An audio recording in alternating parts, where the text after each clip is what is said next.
Processing or fulfilling requests submitted by providers may be achieved by vendors in two different ways. Vendors may use the fulfillment module available on Connect portal in order to process each individual request manually. Additionally, vendors may automate the process using the requests API available in Connect. We must remember that both ways to perform the fulfillment may be exchanged at any time and can be considered complementary. In order to automate the fulfillment process, vendors must develop a processor. This processor is in charge of obtaining the different requests available to vendor. The processor must use the Connect API, either directly or using one of the available SDKs for multiple languages. Documentation about API and SDKs is available on the Documentation and Support module in Connect. These processors must get the request from time to time. In order to trigger the execution of the processor, we have two ways. We must use a scheduler, such as a cron or a specific from the PaaS platform where the processor is deployed. Or, additionally, we may use the new Webhooks functionality available in Connect.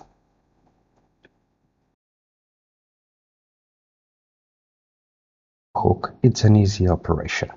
In order to create new webhooks, we must access the API module available in Connect. From there, we should select the Webhooks functionality. To create a new webhook, we must press the button available for that. We must introduce a name for this webhook, which will allow us to distinguish this webhook. We introduce a description, and we may activate it in advance. Anyway, it's recommended that you create first the webhook and test it before activating it. At this moment in time, we must select which product triggers the concrete webhook. We may have one webhook per product. The webhook will be sent into a concrete URL that you are introducing. Please note that this must be under HTTPS. Endpoint will receive the webhook call together with its GWT token. This token is signed using the secret available on the screen. The token contains the ID of the webhook and the product ID that triggered it. Now we can specify the method that must be used to call the endpoint. This one may be POST or GET. If needed, we can include any header to be used by the webhook to call our endpoint. This may be useful for additional authentication purposes. Additionally, we may include any arbitrary data which will be included in the body in case that we are decided to use a POST request. Once we completed this wizard, we may save, and our webhook is ready for being activated. In order to enable it, we must click and press Enable.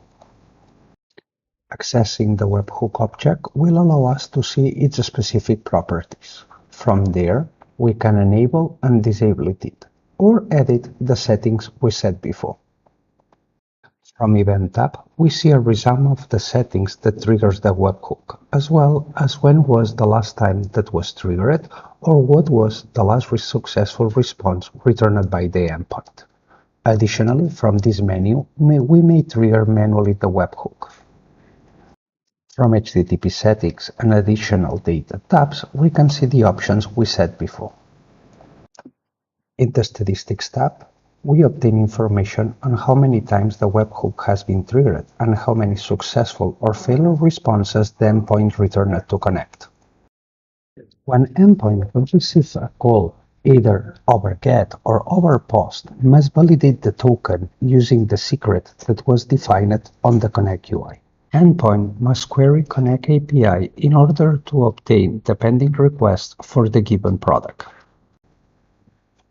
Of course, this endpoint will need to process each individual request against the vendor system. Remember that we have different types of requests. These ones may be purchase, change, suspend, resume, renew, or cancel.